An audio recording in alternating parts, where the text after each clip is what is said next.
Sir, let's start off with Iran. As we know, the protests have died down.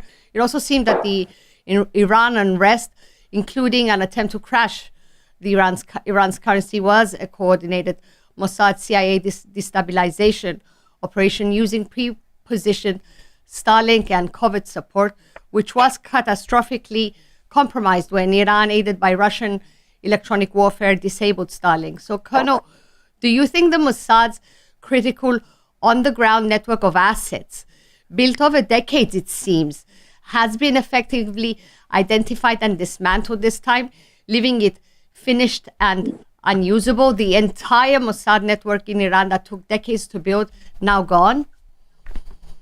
Well, that's a sweeping statement that, I couldn't possibly tell you one way or the other. As you say, the Mossad invested many, many years in, infiltrating in Iran.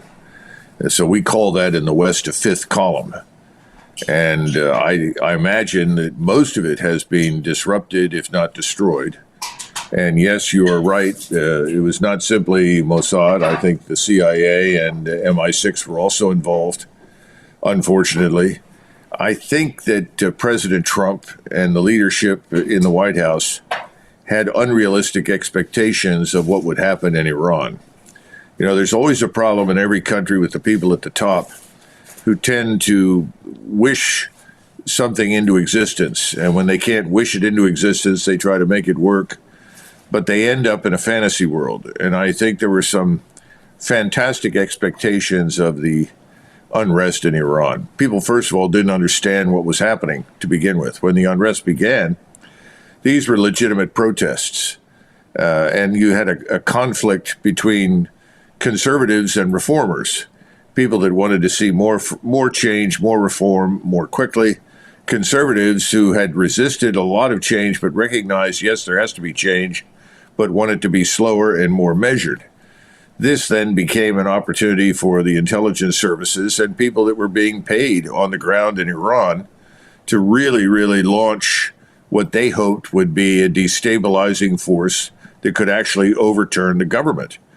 I think that was very obvious. They had the crown prince of Iran, this Pahlavi, standing by, who's effectively, repugnant to everybody in Iran because he's sold out to the Israelis and the United States. So he has no credibility or legitimacy.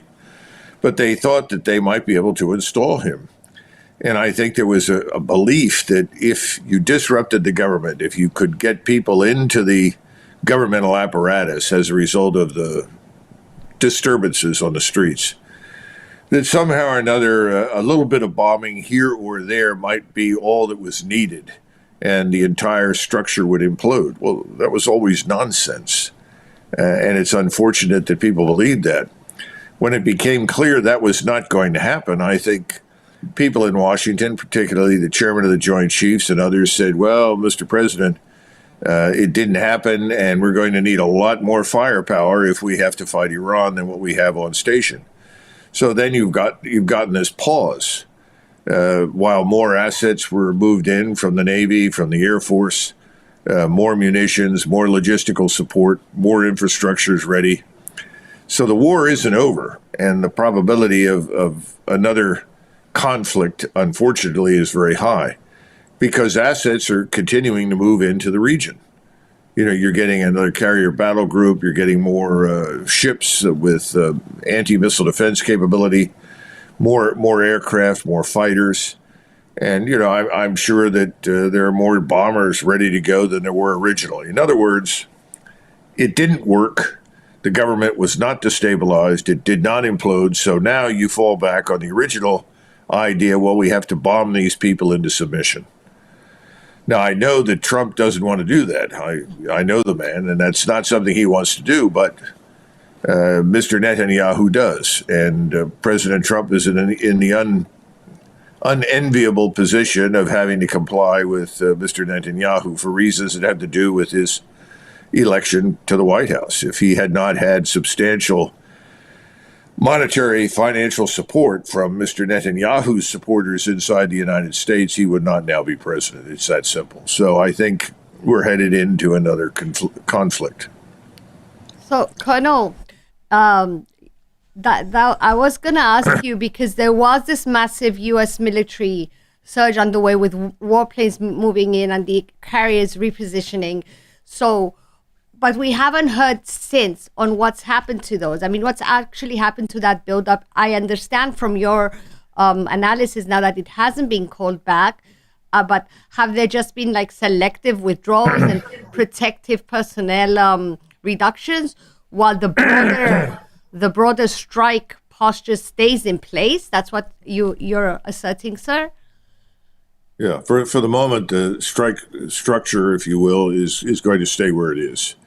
As far as evacuations are concerned, I'm sure some people have been evacuated. I don't know how many. We know that our bases are very vulnerable. We can't protect them all. So this is a high-risk operation for us from that standpoint. But President Trump, is convinced that our firepower will be enough to deal with anything that Iran throws at us. I don't know. I mean, these things are hard to understand. Lots of assumptions are made before military operations begin. Most of the time, they're wrong. I hate to be frank, but it turns out that way. And as a result, I have a feeling we've made a number of assumptions that may be false or inaccurate. Most of those assumptions apply to Iran. I think we underestimate the buildup of their missile capability. I think they fully recovered from what happened in June of last year. I think they've had enormous technological support and assistance from the Russians and the Chinese. Now, you mentioned the Starlight terminals. There were about 40,000 that we had managed to sneak into the country, or I would say the Mossad and others. I'm sure those were all donated under duress by Mr. Elon Musk. We also know the Chinese intervened to jam the satellites. So we have the Chinese involved as well as the Russians in Iran. The question that should be on everybody's mind is that if you unleash this tremendous bombardment that is planned, what will the reaction be in Moscow and Beijing? Now, the Russians are disinclined to become involved. They would like Iran to defend itself, and they've done everything they can to help them. China's in a somewhat different position because the Chinese purchase 1/3 of their oil consumption from the Middle East, and it comes largely through the Straits of Hormuz in the Persian Gulf. And the Iranians have made it clear that if they're hit hard, they will close the Straits of Hormuz as a defensive measure. If that were to happen, China is not going to sit quietly and allow us to essentially starve them of oil. Now, what does that mean? I don't know. But striking Iran has a lot of implications. Most of them are bad. Yeah. Okay. And so you are not of the belief that the covert network that Israel had set up for decades there has been completely dismantled. You're clear about that. Okay. I don't think. All right. Keep in mind, you also have the Kurds that are next door, the MEK, all these various organizations. Just little over a week ago, 400 Kurdish fighters tried to infiltrate into Iran.